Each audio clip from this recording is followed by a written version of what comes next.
Good evening everyone. सर्वप्रथम आयुर्वेदाचे आद्य देवता भगवान धन्वंतरीला वंदन करूया. यो विश्वं विदधाति पाति सततम संहारयत तेजसा सृष्ट्वा दिव्यमहोषधीश विविधान दूरीकरोत्यामयान् बिभ्रान्वञ्जलिनाचकास्ति भुवने पीयूषपूर्णं घटं तं धन्वन्तरि रूपमीश ममलं वन्दामहे श्रेयसे वंदामहे श्रेयसे वंदामहे श्रेयसे. भगवान धन्वंतरीला वंदन करून आपण आजच्या लेक्चरला सुरुवात केली.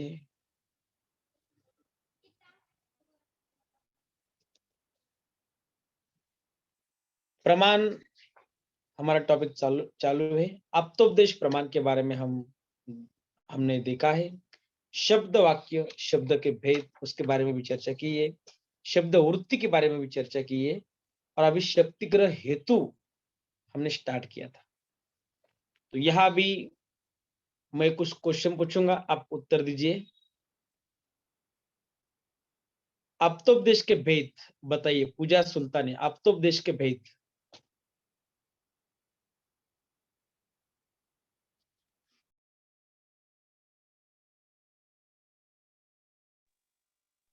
आप्तोपदेश के भेद बताइए. लौकिक आप्तोपदेश, अलौकिक आप्तोपदेश. गुड. शब्द के भेद बताइए आप.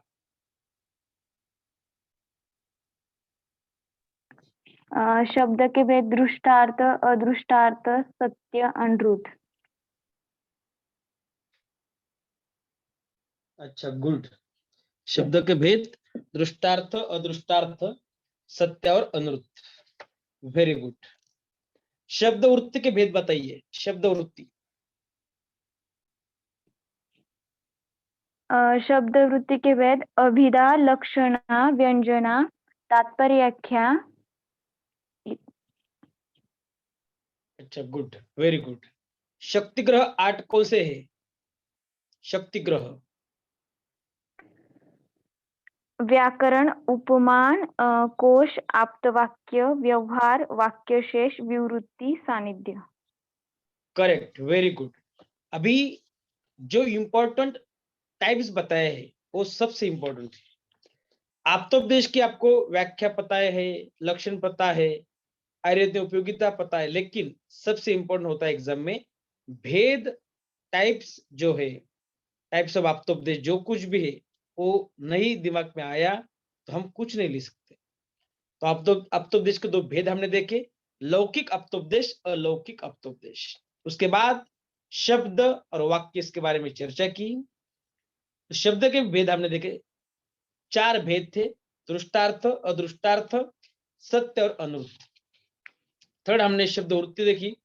तो शब्द वृत्ति भी 4 प्रकार की होती है. अभिधा, लक्षणा, व्यंजना, तात्पर्याख्या. अभिधा, लक्षणा, व्यंजना, तात्पर्याख्या. शब्द वृत्ति की 4 प्रकार की है. और यहाँ शक्तिग्रह 8 बताए हैं. व्याकरण, उपमान, कोश, आप्तवाक्य, व्यवहार, वाक्यशेष, विवृत्ति और सानिध्य. समझ में आया? तो आज हम पहला जो शक्तिग्रह के 8 भेद 8 होते हैं, उसमें व्याकरण, ग्रामर किसे कहते हैं, इसके बारे में चर्चा करें. तो शक्तिग्रह क्या है, उसकी डेफिनेशन क्या है बताइए. शक्तिग्रह, शक्तिग्रह किसे कहते हैं, कोई भी बताओ. श्रेष्ठ मोरे. शक्तिग्रह.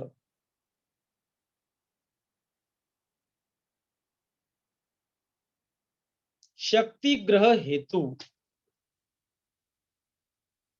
नितिन.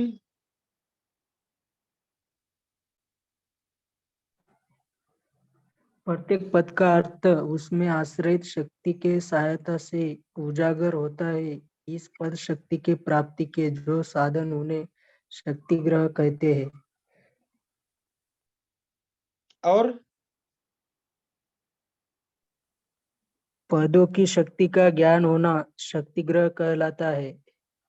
शब्द में जिससे अर्थ बोध होता है उसे शक्तिग्रह कहते हैं. Very good Nitin.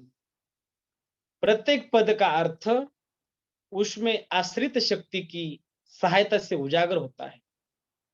इस पद शक्ति की प्राप्ति की जो साधन है उन्हें शक्ति ग्रह कहते हैं। पदों की शक्ति का ज्ञान होना शक्ति ग्रह है। शब्द में जिससे अर्थबोध होता है उसे शक्ति ग्रह कहते हैं। तो शक्ति ग्रह 8 है।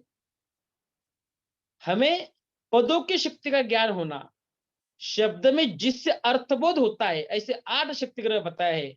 व्याकरण, उपमान, जिससे हमें ज्ञान होने वाला है। कोश, अप्तवाक्य, व्यवहार, वाक्य शेष, विवृत्ति और सान्निध्य। देखते व्याकरण यानी ग्रामर, जो हमने जब हम स्कूल में थे उससे हम ग्रामर पढ़ते आ रहे हैं, बराबर है। 10वीं 12वीं में भी अंग्रेजी ग्रामर, मराठी व्याकरण, बराबर है। तभी व्याकरण से क्या पता चलता है, शक्ति ग्रह क्यों बताया है, सुनो। व्याकरण ग्रामर पहले सुन लीजिए। मूल धातु से उपसर्ग प्रत्यय को जोड़कर शब्द बनता है। संस्कृत का लगभग हर शब्द धातुओं के रूप में तोड़ा जा सकता है। उदाहरण, पक्ता शब्द पच धातु में त्रुच प्रत्यय लगकर बना है। पच धातु पकाना धर्म को इंगित करती है। अतः व्याकरण का ज्ञान होने से शब्द का अर्थ ज्ञान हो सकता है।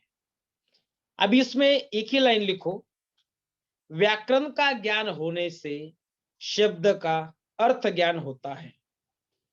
व्याकरण के अंदर जो आपको लिखना है कि व्याकरण इंपॉर्टेंट क्यों है, शक्ति ग्रह का एक भेद क्यों बताया है, तो व्याकरण का ज्ञान होने से, व्याकरण का ज्ञान होने से शब्द का अर्थ ज्ञान हो सकता है।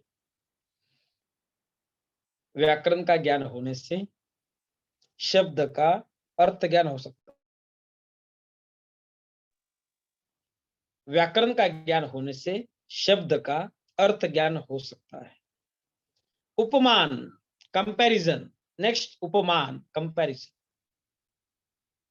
किसी अप्रसिद्ध वस्तु का अन्य प्रसिद्ध वस्तु से तुलना करना उपमान कहलाता है। तुलना करने से जिस वस्तु का ज्ञान नहीं वह भी हो जाता है। उदाहरण देखो, धनुष की तरह। मैं आज सिर्फ सिखाता हूं आपको और कल लिख के दे दूंगा आपको, ठीक है। सुनो सिर्फ आज। उदाहरण, धनुष की तरह जिसमें शरीर की आकृति हो जाती है उसे धनुर्वात कहते हैं। यह जिसने धनुर्वात के रोगी को नहीं देखा है उसे भी धनुर्वात में रोगी की अवस्था का ज्ञान हो जाता है यदि उसने धनुष देखा है। अतः उपमान का ज्ञान होने से शब्द का अर्थ ज्ञान हो सकता है। उपमा देना, किसी को तो किसकी उपमा दी जाती है। जैसे महात्मा गांधी जी को महात्मा उपमा दी है। महात्मा, जिसका आत्मा महान होता है उसे महात्मा कहते हैं। तो महात्मा कैसे लोग होते हैं, तो उसका हम तुरंत स्मरण करते हैं, तब समझ में आता है कि गांधी जी महात्मा थे, बराबर। करमचंद मोहनदास करमचंद गांधी, बराबर। जो नाम था उन्हें महात्मा, राष्ट्रपिता जैसे पुकारते थे। किसी अप्रसिद्ध वस्तु का अन्य प्रसिद्ध वस्तु से तुलना करना। अभी एक टिटेनस धनुर्वात का एग्जाम्पल दिया है। टिटेनस में, धनुर्वात में ऐसे लक्षण दिखाई देते हैं जैसे धनुष की तरह, तो इसलिए उसे धनुर्वात कह दिया, उसको उपमा दे दी धनुर्वात। धनुष की तरह जिसमें शरीर की आकृति हो जाती है उसे धनुर्वात कहते हैं। यह जिसने धनुर्वात के रोगी को नहीं देखा है उसे भी धनुर्वात के रोगी की अवस्था का ज्ञान हो जाता है, इसलिए उपमान, कंपैरिजन किया है। समझ में आया। कोश, डिक्शनरी। डिक्शनरी के बारे में थर्ड शक्ति ग्रह बताया है कोश। एक शब्द के अनेक पर्यायवाची शब्द होते हैं।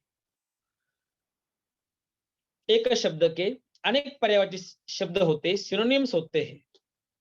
कोश की सहायता से पर्यायवाची शब्द से मूल शब्द को जाना जा सकता है।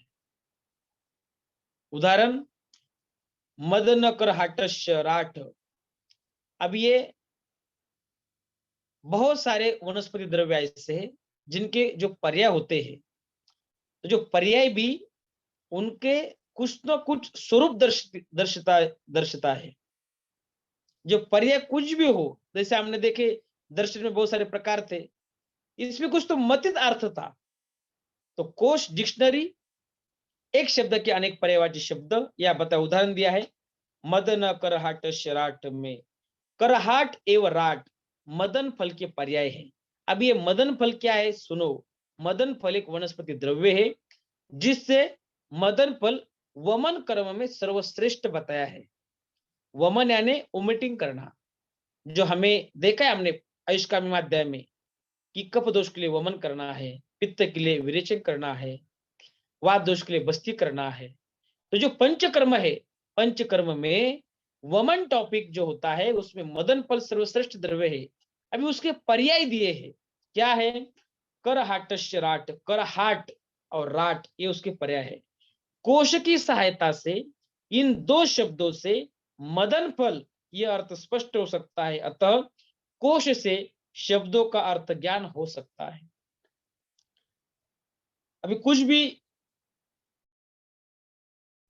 किसी ने बता दिया करहाट, मैं करहाट लेकर आया, लेकिन आपको करहाट ही पता नहीं। जब आपको समझ में आता है कि करहाट मीन्स मदन फल, तभी समझ में आता है कि यार ये तो मदन फल है। तो पर्यायी जो शब्द होते हैं, कोश होते हैं, उनसे हमें अर्थ का ज्ञान होता है। समझ में आया? एक शब्द के अनेक पर्यायवाची शब्द होते हैं। कोश की सहायता से पर्यायवाची शब्द से मूल शब्दों को जाना जा सकता है। उदाहरण, मदन करहाटस्य राट में करहाट एवं राट मदन फल के पर्याय है। कोश की सहायता से इन दो शब्दों से मदन फल यह अर्थ स्पष्ट हो सकता है, अतः कोश से शब्दों का अर्थ ज्ञान हो सकता है। फोर्थ है आप्त वाक्य। हमें तो आप्त वाक्य के ऊपर बहुत सारी चर्चा की है, फिर भी देखिए, आप्त पुरुषों के शब्दों से भी शक्ति ग्रह का ज्ञान होता है। एग्जाम्पल, आप्त पुरुष जब किसी रोग के बारे में कहते हैं तब बिना उस रोग से ग्रासित रोगी को देख के ही हमें उस रोग का ज्ञान हो जाता है। अतः आप्त वाक्य भी शब्द ज्ञान में सहायक है। आप्त पुरुषों के शब्दों से भी शक्ति ग्रह का ज्ञान होता है। आप्त पुरुष जब किसी रोग के बारे में कहते हैं तब बिना उस रोग से ग्रसित रोगी को देख के ही हमें उस रोग का ज्ञान हो जाता है। आप्त ने कह दिया कामला में मल मूत्र और आंखें पीले हो जाते हैं। हमें समझ में आता है, कोई पेशेंट हमारे सामने हो अगर न हो, हम इमेजिनेशन करते हैं कि कैसा होता होगा। तो यह आप्त वाक्य भी शब्द ज्ञान में सहायक है। फिफ्थ है व्यवहार।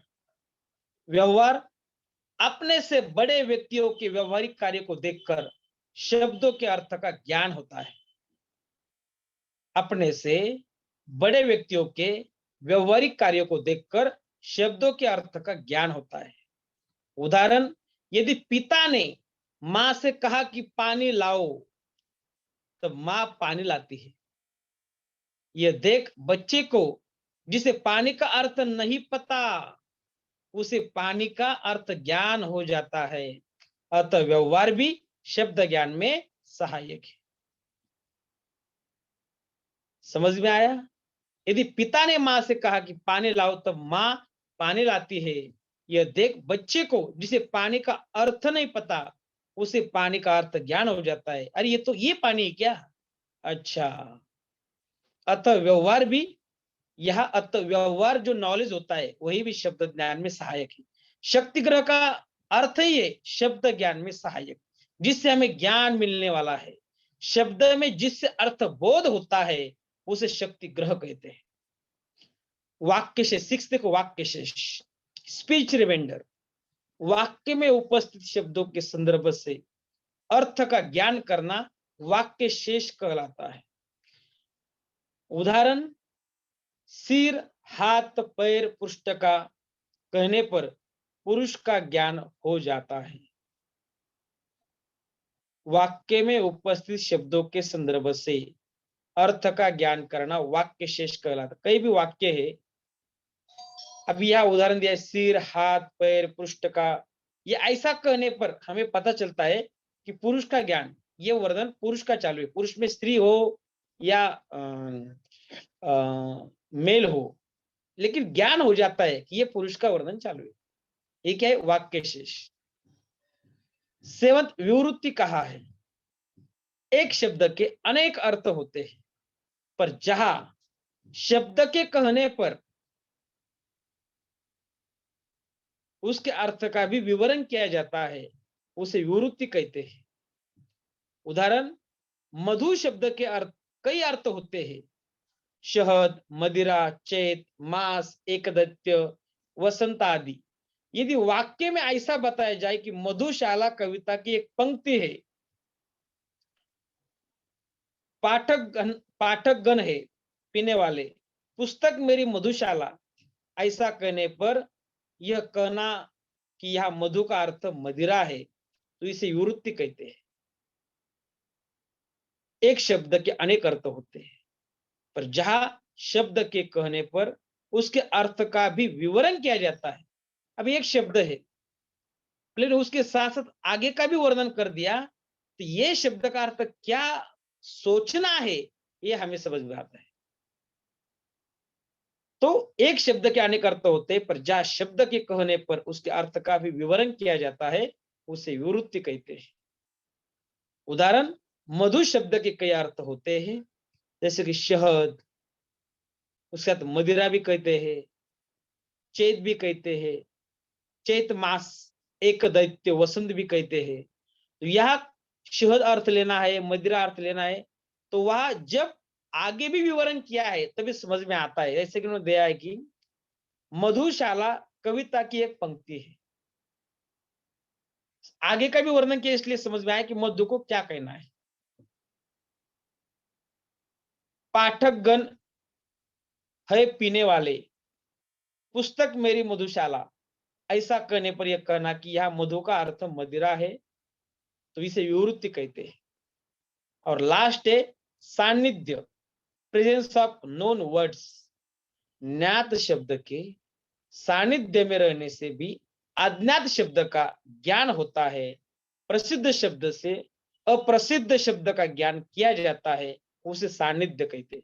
सानिध्य, उदाहरण, आम के पेड़ पर वसंत ऋतु में वसंत दूत मधुर आवाज में गाना गाती है।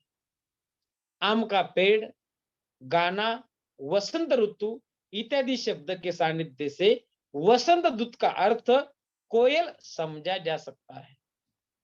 सानिध्य, ज्ञात के शब्द के सानिध्य में रहने से भी अज्ञात शब्द का ज्ञान होता है। प्रसिद्ध शब्द से अप्रसिद्ध का ज्ञान किया जाता है। उदाहरण,